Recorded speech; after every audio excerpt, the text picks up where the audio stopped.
Morning बच्चों। देखिए आज हम इस टॉपिक में सॉल्यूशन देख रहे हैं। तो आपको हमने बताया था कि भौतिक विलय और विलायक की भौतिक अवस्था के आधार पर विलयन 9 प्रकार के होते हैं। आज हम यहाँ पर साम्यता के आधार पर बात करेंगे कि विलयन कितने प्रकार के होते हैं। ठीक है, तो चलिए शुरू करते हैं वीडियो को। तो यहाँ पर देख रहे हैं आगे की साम्यता के आधार पर विलयन 2 प्रकार का होता है।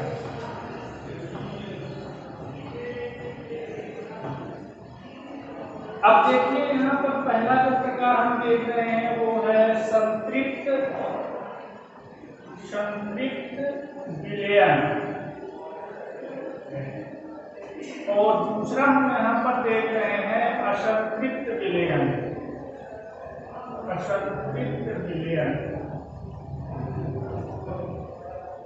आगे देखिए कि संतृप्त विलयन होता क्या है, क्योंकि हमने जैसा आपको भी बताया कि साम्यता के आधार पर विलयन 2 प्रकार का होता है। एक संतृप्त विलयन होता है, एक असंतृप्त विलयन होता है। अब ये संतृप्त विलयन क्या है, तो सबसे पहले इस पर चर्चा कर लेते हैं, फिर असंतृप्त विलयन की चर्चा करते हैं। तो ठीक है, आप इसको नोट कर लीजिए, फिर मैं आगे चलता हूँ। अब संतृप्त विलयन की अगर हम बात करें तो संतृप्त विलयन की सबसे पहले तो यहाँ पर परिभाषा आती है कि परिभाषा क्या है संतृप्त विलयन की। मतलब संतृप्त विलयन को किस प्रकार से हम परिभाषित करें, तो हम ये कह सकते हैं कि किसी विलायक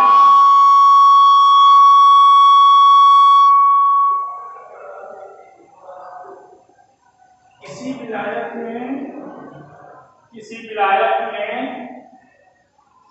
विलय की कितनी मात्रा, अधिकतम मात्रा घुली हुई है, वो क्या कहलाती है,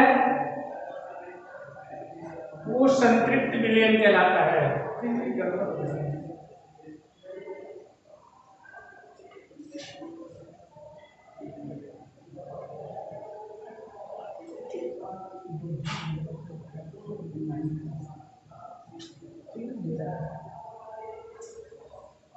देखिए परिभाषा हम यहाँ पर देख रहे हैं।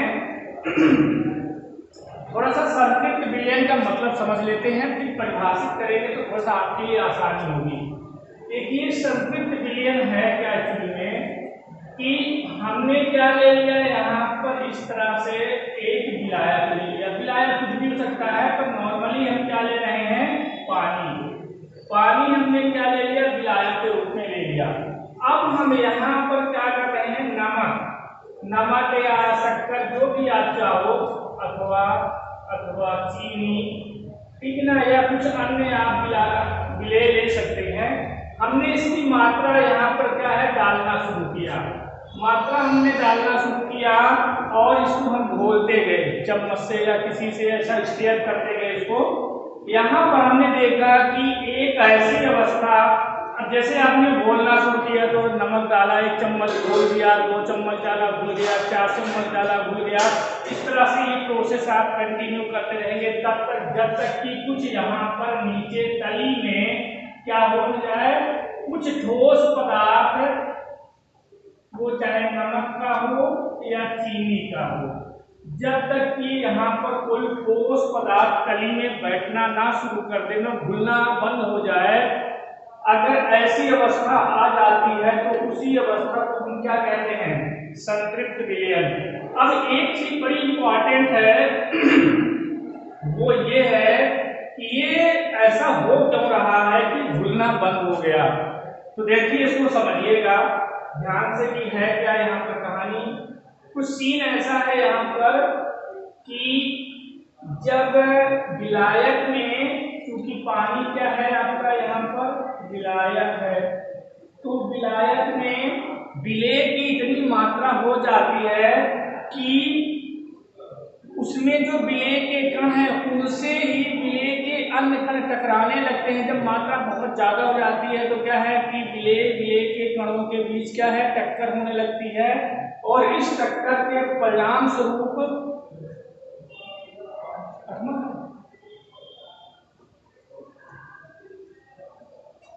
तो यहाँ पर मैंने क्या कहा कि विलेय के कण ही विलेय के कणों से क्या है, टक्कर होकर क्या हो जाते हैं, ठोस अवस्था में परिवर्तित होने लगते हैं, और यहाँ पर एक गतिक साम्य क्या स्थापित हो जाता है, गतिक साम्य स्थापित हो जाता है। गतिक साम्य का मतलब है कि हम मान लेते हैं यहाँ पर ऐसा मान लो कि 100 कण है विलेय के जो क्या है, ठोस अवस्था में है, 100 कण है, तो 100 कण यहाँ पर है, तो 100 कणों पर हम देख रहे हैं कि ये क्या है, इसी में विद्यमान रहेंगे, यानी कि संख्या। तो इसका मतलब क्या हुआ कि 100 कण जो है, जो हमने बोला तो ठोस अवस्था में है, और ठोस से कुछ कण फिर से क्या हो गए, द्रव अवस्था में चले गए।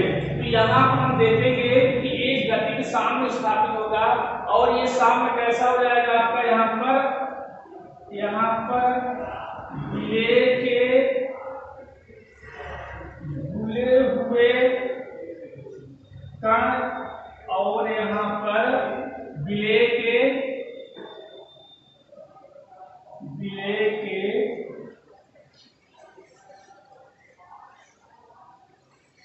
ठोस कण, ठीक है। तो यहाँ पर इसका तात्पर्य क्या हुआ, इसका तात्पर्य ये हुआ कि कुछ विलेय के कण ठोस अवस्था में परिवर्तित होते हैं, और कुछ ठोस कण फिर से क्या है, घुल जाते हैं, तो यही गतिक साम्य कहलाता है, ठीक है। तो आइए अब आगे चलते हैं। ऐसा मैं आशा कर रहा हूं कि मेरी बात आप तक पहुंची होगी, समझ आया होगा आपको। तो इसकी परिभाषा लिखते हैं।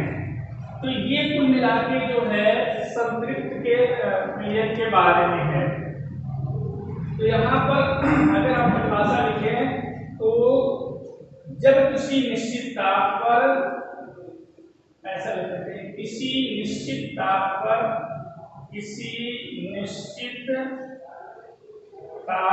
पर विलायक या विलयन भी लिख सकते हैं, या विलयन में विलेय की अधिकतम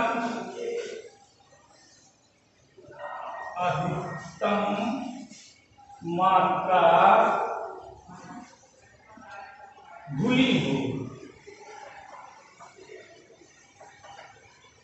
उसे क्या कहेंगे, उस विलयन को क्या कहते हैं हम, या मिश्रण को संतृप्त विलयन कहते हैं, ठीक है। तो यहाँ पर क्या है, ताप आपका नहीं बदलना चाहिए, विलायक कहिए या विलयन कहिए, उसमें विलेय की कितनी अधिकतम मात्रा हुई है या घुली हो, उसे हम क्या कहते हैं, संतृप्त विलयन कहते हैं।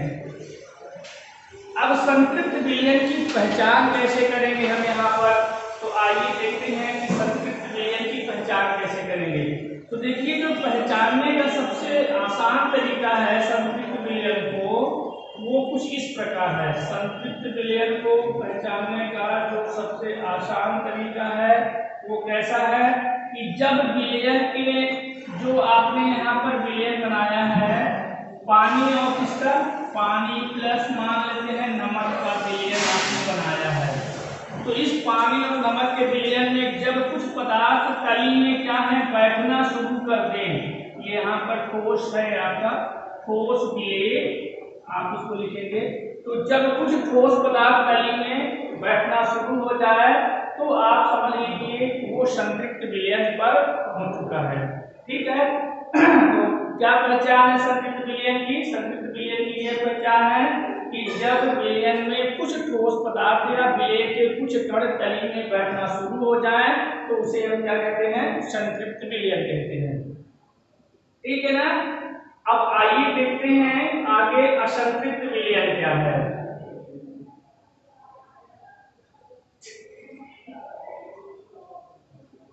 यहाँ पर नेक्स्ट हम देख रहे हैं असंतृप्त विलयन। असंतृप्त विलयन का मतलब क्या है कि ऐसा विलयन जिसमें विलेय की और अधिक मात्रा क्या है, घोली जा सके। यानी कि कुछ इस प्रकार का आपका विलयन है या विलायक है जिसमें अभी हम और अधिक घोल सकते हैं। अब वो क्या घोल सकते हैं, तो जैसे हमने कहा विलेय पदार्थ की और अधिक मात्रा क्या है विलयन में घोली जा सके, उसे हम क्या कहेंगे, असंतृप्त विलयन। तो चलिए देखते हैं इसकी परिभाषा। लिखते हैं कि इस प्रकार के विलयन में, इस प्रकार के विलयन में विलयन या विलायक भी कह सकते हैं आप, विलेय की और मात्रा, या और से अच्छा है यहाँ पर अधिक लिख लेते हैं, अधिक मात्रा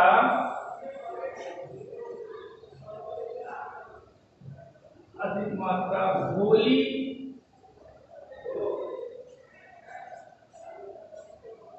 जा सके।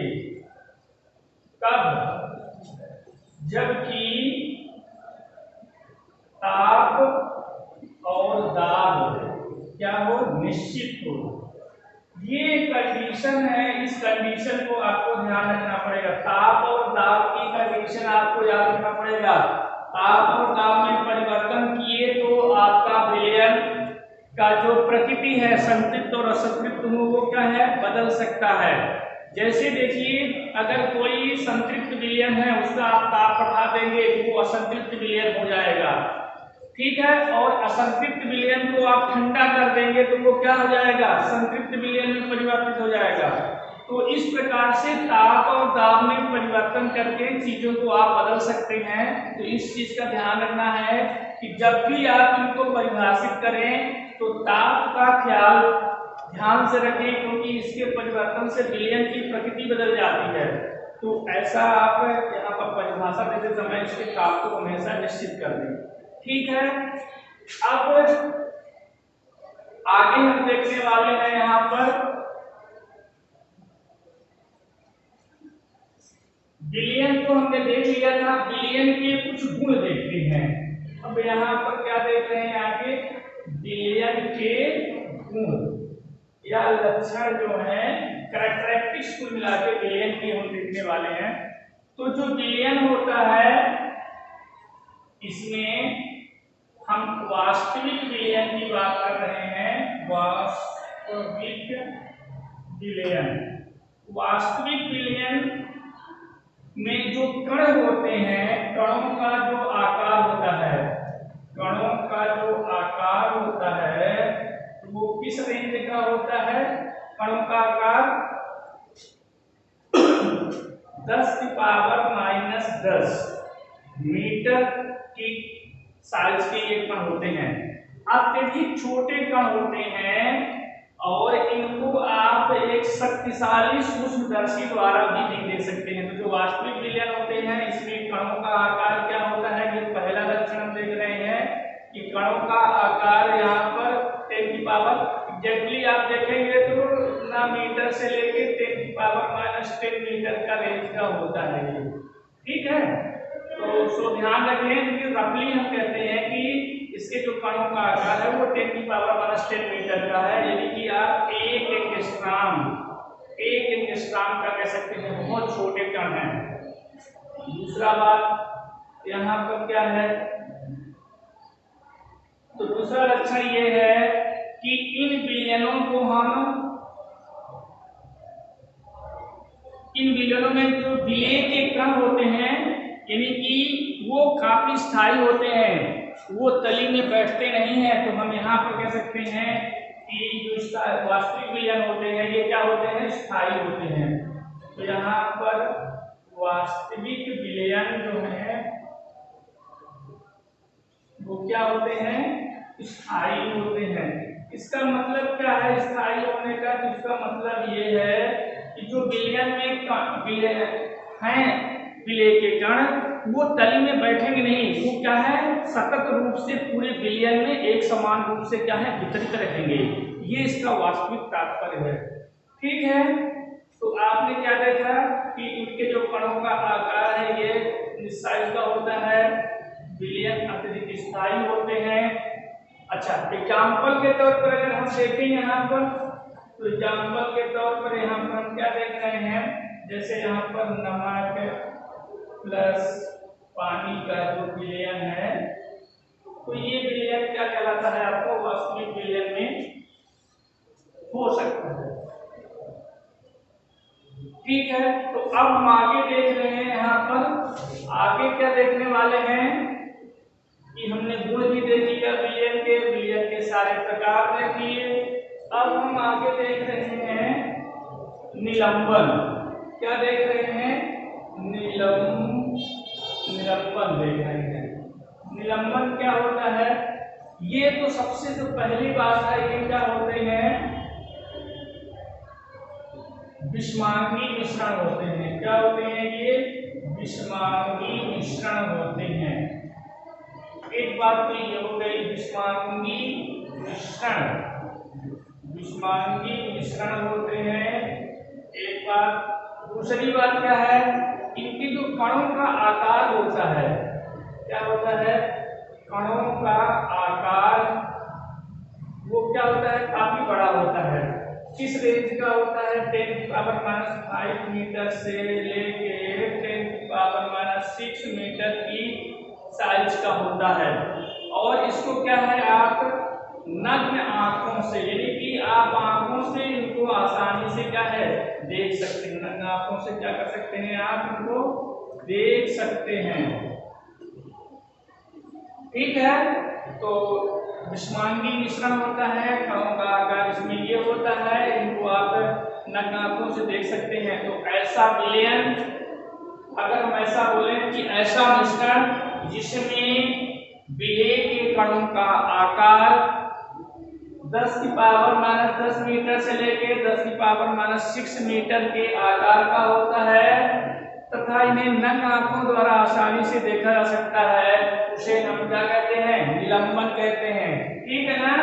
अब देखो इसके उदाहरण दिखाते हैं और आप इसके उदाहरण से समझिए, आपको बातें समझ आएंगी। तो उदाहरण पर जो पहला उदाहरण यहाँ पर हम देख रहे हैं वो क्या है? पहला उदाहरण देख रहे हैं यहाँ पर हम खड़िया और पानी का मिश्रण, खड़िया प्लस यहाँ पर प्लस पानी का मिश्रण। अब देखिए खास बात यहाँ पर ये हो गया, पेंट वगैरह भी इसी में आप क्या पेंट इसमें नहीं यहाँ पर हो गया। आपका नेक्स्ट यहाँ पर देखें आटा प्लस पानी, ये हो जाएगा, इसका मिश्रण हो जाएगा। ठीक है ना? यहाँ पर आप ले लीजिए बालू के कण, ठीक है ना, बालू के कण ले लीजिए प्लस पानी का मिश्रण आप ले लीजिए। तो ये सब क्या हो जाएंगे आपके यहाँ मटमैला पानी आप लिख सकते हैं। यहाँ पर क्या हो जाएगा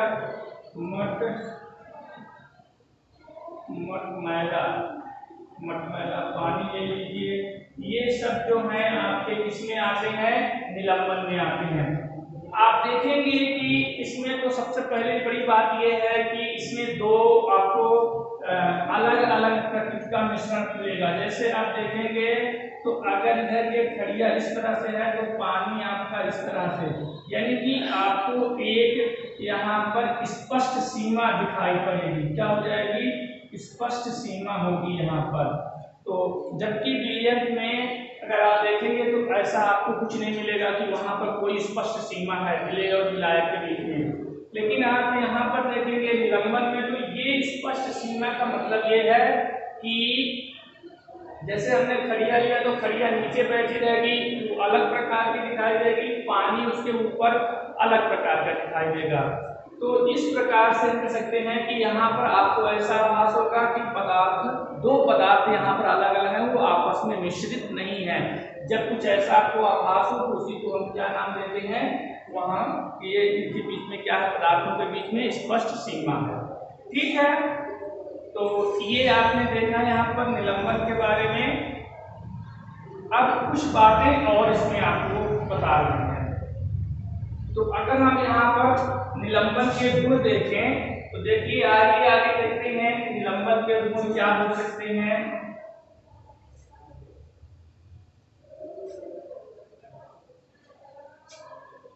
यहाँ पर निलंबन के गुण में पहला गुण देखते हैं कि इनके जो कणों का आकार है, कणों का आकार जैसे क्या होता है, काफी बड़ा होता है। तो जो कणों का आकार है या साइज है, ठीक है ना, वो क्या होती है 10⁻⁵ से लेके 10⁻⁶ मीटर की क्या होती है, परास होती है। पहली बात ये हो गई। दूसरा क्या है कि जो निलंबन होता है ये अस्थायी होता है। क्या होता है, ये अस्थायी मिश्रण होते हैं। तो इसका मतलब क्या हुआ, यहाँ पर अस्थायी मिश्रण का मतलब क्या हुआ। देखिए अस्थायी मिश्रण का मतलब ये है यहाँ पर कि अगर आपने यहाँ पर दिले में आपने क्या कर दिया, मान लिया इसे हमने कि यहाँ पर खड़िया डाल दिया आपने और इसको अच्छे से आपने मिला लिया। अब आप देखेंगे कि एक जो विलयन आपका तैयार हुआ उसमें कुछ समय बाद यहाँ पर क्या है, चीजें क्या है यहाँ पर धीरे धीरे तली में बैठना शुरू कर देंगी और इस प्रकार से यहाँ पर बैठते बैठते एक इस तरह की आपको यहाँ पर अलग सतह दिखाई पड़ेगी और ये दूसरी अलग दिखाई पड़ेगी। तो ये इसका अस्थायी मिश्रण का मतलब है। ठीक है, अब चलिए अगले वीडियो में हम आपको कुछ और चीजों के साथ मिलेंगे। तब तक के लिए धन्यवाद।